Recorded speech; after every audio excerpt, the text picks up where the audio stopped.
જિલ્લા પંચાયત શિક્ષણ સમિતિ સુરત સંચાલિત ઓલપાડ તાલુકાની પારડીઝાંખરી પ્રાથમિક શાળામાં આનંદ મેળાનું આયોજન કરવામાં આવ્યું હતું.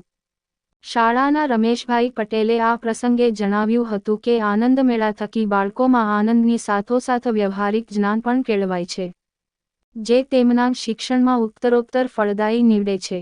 આ આનંદ મેળામાં કોબી ભજીયા, samosa, Manchurian, Maggi, cutlet, bhel, panipuri, aloo puri જેવી અવનવી વાનગીઓના વિવિધ સ્ટોલ બાળકો દ્વારા ઊભા કરવામાં આવ્યા હતા, જેનો શાળાના બાળકો, શિક્ષકો તેમજ મોટી સંખ્યામાં ગ્રામજનોએ રસાસ્વાદ માણ્યો હતો.